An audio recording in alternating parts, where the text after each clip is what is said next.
Writing and shooting a movie may sound like the toughest, most critical part of the process, but post-production is no damn picnic whatsoever either. Shaping the film material into a whole that's both coherent and entertaining is a major miracle that audiences have a tendency to take for granted. And while it's in no way uncommon for films to make changes to the content once principal photography has been completed, some changes are more quote-unquote normal and expected than others. Reshooting scenes to fix tonal issues, glaring mistakes, or clarify narrative beats are all as ordinary as filmmaking gets, but the following films, well, they all carried out some truly head-scratching surgery few would have ever anticipated. I'm Ewan, this is What Culture, and here are the 10 strangest movie changes made after filming.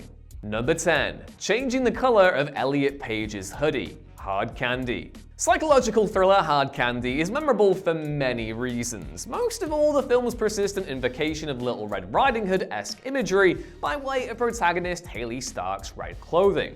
The bright red hoodie the character wears was featured extensively in the movie's marketing campaign, enough to suggest that it was entirely intentional to play up that aesthetic aspect of the story. And yet, as Page himself revealed later, this wasn't at all the case.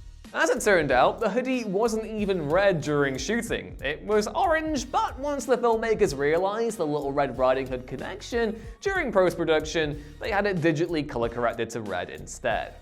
Number 9. Painting over practical monster effects with CGI. The Thing, 2011.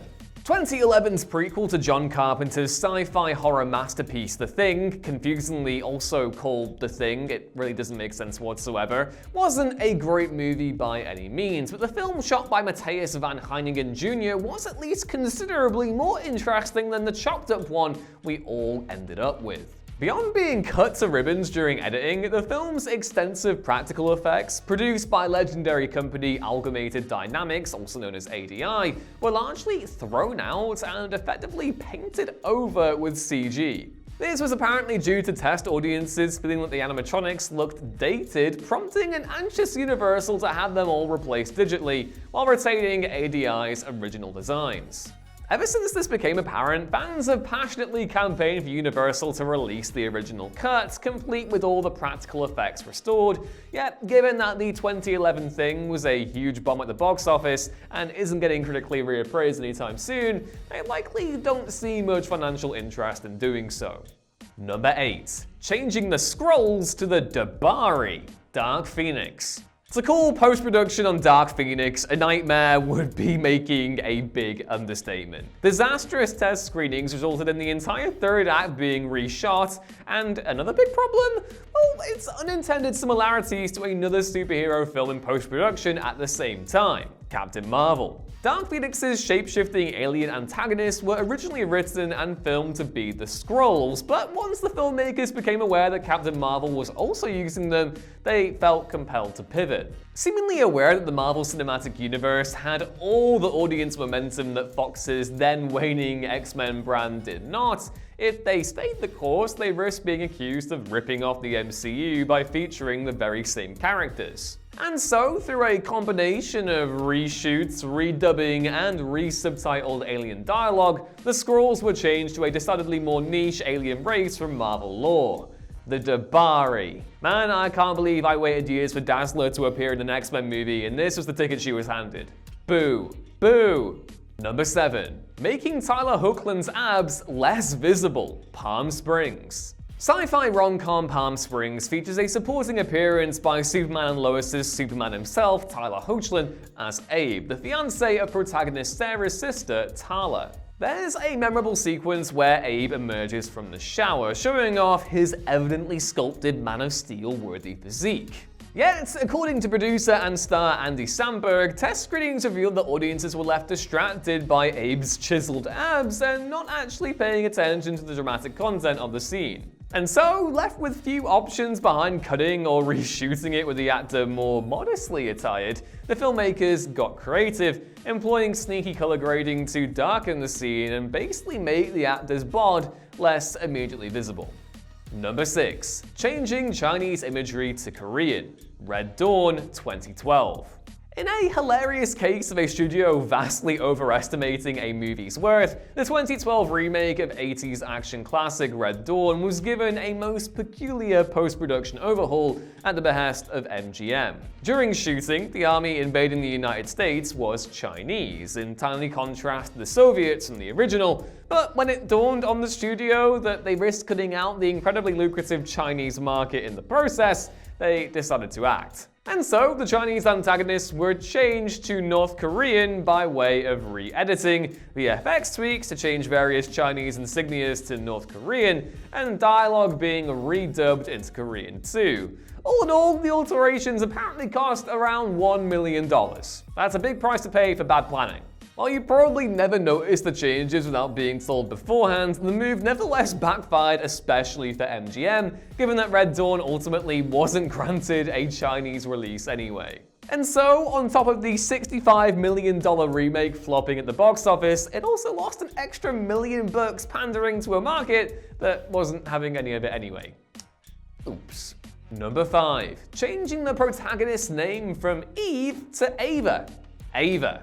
2020's Jessica Chastain starring action thriller Ava was originally shot under the title of Eve, yet in late 2019, roughly a year after filming wrapped, it was quietly changed to Ava instead. It's never been officially confirmed why this happened, though plausible speculation exists online that the film's producers wanted to differentiate it from the BBC's similarly themed TV series Killing Eve, which premiered a few months prior to the movie starting shooting. Given that the film's title is also the name of Chastain's protagonist, the change obviously wasn't as simple as just editing some marketing materials. It resulted in numerous scenes having to be redubbed and some even reshot in order to change the name spoken by the film's characters. Number 4. Using deepfake tech to remove profanity. Fall. 2022's low-budget survival thriller Fall was acquired by Lionsgate after filming was completed, at which point the distributor insisted that the filmmakers find a way to remove more than 30 uses of the word "f" from the movie, to ensure it could be released as a PG-13 and maximize profits. Rather than bloat the film's tiny little $3 million budget with pesky reshoots, director Scott Mann came up with his own novel solution, employing the services of his own AI filmmaking company to deepfake the actors' faces and voices to remove the offending words and replace them with more family-friendly equivalents. Despite how potentially messy and disruptive this might sound, it's impressively seamless in the final film, enough that few would have ever picked up on any AI deepfake chicanery. Considering how well it worked though, and in turn propelled the film to greater box office success, don't be shocked if this sort of thing becomes far more common in the future, unfortunately. Number 3. Changing the title from License Revoked. License to Kill. While it's not massively uncommon or out of the ordinary for movie titles to change after filming is wrapped, usually it's for a pretty obvious reason. Perhaps to avoid comparisons to another movie, or in a desperate attempt to make the film sound more exciting than it actually is. As for Timothy Dalton's second and sadly final James Bond film, License to Kill, it was actually written and shot under the title of License Revoked, which doesn't sound anywhere near as cool. The reason for the post-shooting change was that test screenings for American audiences resulted in the discovery that stateside viewers identified the title less with 007 and more with somebody having their driver's license taken away. And so, with the US being one of the Bond franchise's critical markets, the decision was made to give the movie a global rename, including the word kill in the title, to ensure absolutely nobody would mix it up with a cutesy rom-com about a driving instructor or something like that. Unlike many instances on this list, this was absolutely a good change. License to Kill is much, much cooler. Also, great theme. Got a license to kill! That's all you're getting of it. Number 2. Making the blood pink. Saw 3D, the final chapter. What an accurate title. The 7th and quote-unquote final entry into the original run of Saw movies is an abject mess for many reasons, not least that it was the first and thankfully the only film in the series to be shot in native 3D, resulting in a considerably more expensive and cumbersome production than prior films. Typically, 3D movies are tinted to be brighter during post-production in order to compensate for the dimming effect of 3D glasses, but in the case of Saw 3D, they also decided to color correct the blood throughout the film, giving it a pinkish tint. While during the movie's theatrical release this made some sort of sense as the 3D glasses would dampen the pink and make it look more red, problems arose when it came to the film's home release. Rather than regrade the colors for the Blu-ray, the distributor simply sent out the theatrical version instead, ensuring that forevermore, the home versions of Saw 3D have distractingly pink blood. And number 1, cutting the original villain out completely, Thomas and the Magic Railroad. When it comes to frothy, apparently harmless family entertainment like 2000's Thomas and the Magic Railroad, you probably don't expect much in the way of post-production turmoil, right? Except writer and director Britt Allcroft, who also created the TV series Thomas and Friends, revealed years later that she was forced by the film's producers to heavily reshape the film during editing.